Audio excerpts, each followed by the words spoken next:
Menteri Kelautan dan Perikanan Sakti Wahyu Trenggono sudah menjadi menteri juga di era Presiden Jokowi. Jadi ia sifatnya melanjutkan saja di posisi yang sama di era Presiden Prabowo.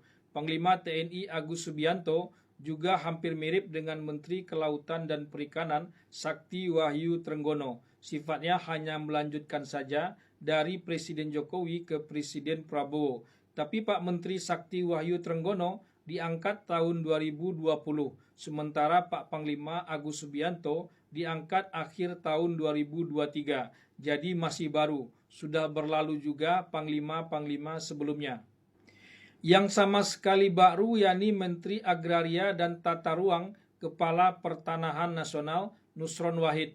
Ia menggantikan posisi yang sebelumnya dijabat oleh Agus Harimurti Yudhoyono, AHY. AHY pun menjabat Menteri Agraria dan Tata Ruang Kepala Pertanahan Nasional juga sebentar, tak sampai setahun, dari Februari hingga Oktober 2024. Ia menggantikan posisi Adi Cahyanto yang sebelumnya juga Panglima TNI dari 2017 hingga 2021. Kabarnya sertifikat pagar laut di Tangerang itu diterbitkan pada masa Adi Cahyanto ini. Sebelumnya AHY sudah membantah ia tak tahu menahu soal pagar laut itu.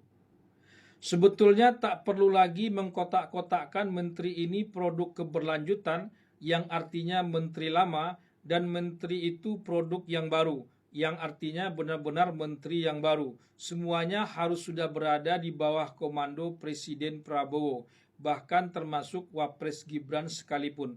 Tapi khusus untuk kasus pagar laut ini, yang sampai sekarang tak ada yang mau mengaku sebagai pemiliknya. Yang mengaku sebagai pemilik justru tak terlihat profilnya sebagai pemilik. Sebab pagar laut itu sulit diklaim sebagai milik nelayan, dibangun secara swadaya, nilainya tembus miliaran rupiah. Nelayan mana pula yang punya uang sebanyak itu, kecuali nelayan yang dibayar untuk mengaku. Kementerian Kelautan dan Perikanan yang memulai, kementerian ini pula yang ragu, seperti ingin melarang TNI Angkatan Laut yang sedang membongkar pagar laut itu atas perintah langsung Bapak Presiden. Alasannya tak pula masuk akal, yakni sebagai barang bukti. Sepanjang itu barang bukti buat apa? 1 meter saja cukup, kata mantan Kabareskrim Susno Duaji. Lagian kalau mau dijadikan sebagai barang bukti, harus dilibatkan pengadilan, ribet betul. Sementara pemilik dari pagar laut itu tak ada yang mau mengaku. Sudah betul dibongkar TNI, malah dilarang. Akhirnya disepakati lagi untuk dibongkar. Ada apa ini? Sesama orang lama produk dari keberlanjutan, awalnya berani, tapi karena tahu ujungnya sampai kemana, lalu mulai ragu, mulai bertahan. Pagar laut memang bukan proyek ecek-ecek. Ini proyek besar dan hanya makhluk besar pula pemiliknya. Masyarakat pun seperti hendak terbelah antara yang pro dan kontra. Bahkan ada yang tak mau berbicara, tahu sepenuhnya siapa di balik itu, tapi tak berani bersuara. Untung Menteri ATR BPN Nusron Wahid tampil dengan gagah berani, meluruskan apa-apa yang terlihat tak lurus. Ia mengakui ada kesalahan di masa lalu dan berjanji akan menindak tegas. Ia mengakhiri dengan permintaan maaf atas kekisruhan yang terjadi. Sertifikat ini terbit tahun 2023. Berdasarkan PP, kalau selama sertifikat itu belum usia 5 tahun dan ternyata dalam perjalanan terbukti secara faktual ada cacat material, ada cacat prosedural, dan ada cacat hukum, maka dapat kami batalkan dan dapat kami tinjau ulang tanpa harus proses perintah pengadilan. Tapi kalau sudah usia 5 tahun, maka harus perintah pengadilan.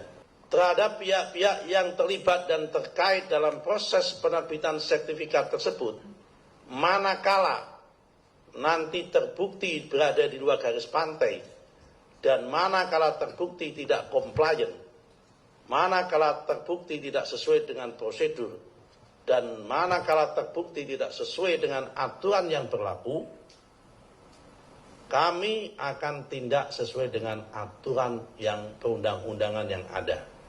Karena itu kami atas nama Menteri ATR BPN, mohon maaf atas kegaduhan yang terjadi kepada publik, dan kami akan tuntaskan masalah ini seterang-terangnya, setransparan-transparannya. Tidak ada yang kami tutupi. Hanya Presiden Prabowo yang bergeming, bongkar ya bongkar, tegas dan tak mengambang. Menteri lama dan baru mantap menangkap pesan yang sama.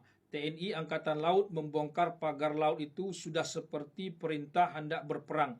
Begitu bersemangat mereka, seperti ada yang hendak dilibas, yang terlihat semena-mena selama ini, tapi mereka seperti tak bisa berbuat banyak, hanya bisa melihat saja. Sedikit saja ada yang ragu, maka pengusaha yang sudah menggelontorkan uang miliaran itu pasti akan masuk merangsek. Bayangkan tak ada yang mau mengaku sampai saat ini sebagai pemilik. Seperti negeri tak bertuan saja. Tiba-tiba ada, tiba-tiba tiada.